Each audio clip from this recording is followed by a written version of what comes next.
ikosa ryanjye ikosa ryanjye ikosa ryanjye. ubushize mu nkuru ikosa ryanjye twari kuri episode yayo ya 15 twasize mama Jessica ndetse na Jessica barimo baganira. Jessica amaze kubwira mama we ko akundana na Chris, tutazi uko byakiriye, naho Chris na Jessica bo uko iminsi iri gushira ni ku rukundo ruri kugenda rukomera. Dutangire kuri episode ya 16. Papa Jessica ari mu biro bye byo mu rugo, agiye kumva yumva umuntu arakomanze, nuko yego injira. Ese ni wowe mama Jessica? ni njyewe nyine. Ese mama Jessica noneho uracyandakariye koko? ariko ngaho kari ku wundi karahandurika koko, ntarakarasa. Mama Jessica. Papa Jessica, ibyo tubyihorere, nta mwanya mfite wo kumva, sinzi. Umubwire icyo nagushakiraga nibyo byihutirwa. Okay, mbwira ndakumva mama Jessica.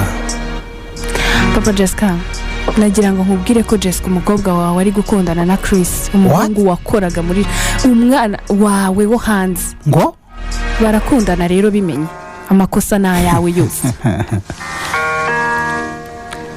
Ku rundi ruhande Jessica yararimo akora jardin, atekereza ukuntu yajyaga yikorana na Chris, yumva rwose amukumbuye, ubona yisetsa atekereza ibihe bagiranaga.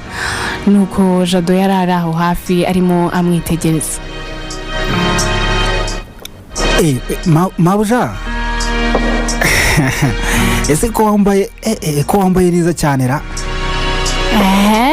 Ubwo uraje Jado, mvaho mbabarira, ntunzindukire mu gitondo.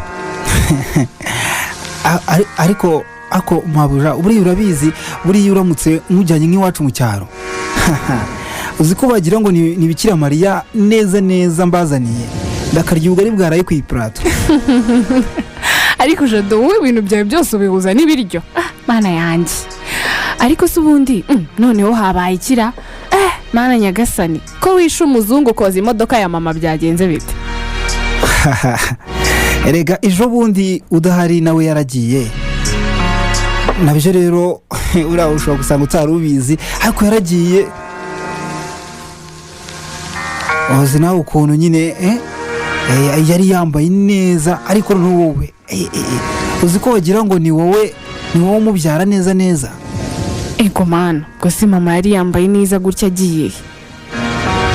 Aha, urabizi ngewe amakuru nyaguhera ku gihe. Icyambere ni amakuru. Ega ngewe Jado ndayatarada. Nuko Jessica mu mutima yatangiye kwibaza ibintu byinshi cyane, yibaza aho mama we yaba yaragiye n'impamvu atamubwiye. Ntabwo bishoboka.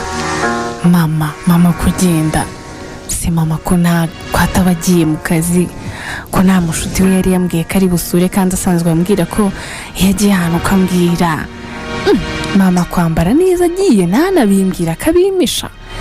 Si mama yaragiye, kandi mama ntangiye kujya mukeka. Ejo bundi yari ari kuri telefone, ntazi umuntu bavugana, numva avuga ibintu ntazi, none n'ubwo yari yagiye nabizi bya mama, ariko ndaza kubimenya pe, ndaza gukira mbimenya. Ngaho nguko rero ni naho dusoreje episode yacu ya 16, ikosa ryanjye. Dusize Jessica ari kwibaza byinshi cyane, aho mama we yagiye atamubwiye. Ese mama Jessica kubera iki atabwiye Jessica? Ibyo byose tuzakomeza kugenda tubyumva mu nkuru yacu y'ubutaha. Twibutsa ko niba yagucitse ushobora kunyarukira kuri YouTube channel yacu yitwa Abasirimu TV, hanyuma ukareba n'ibindi bice byagiye bitambuka. Ukomeze ugubwe neza.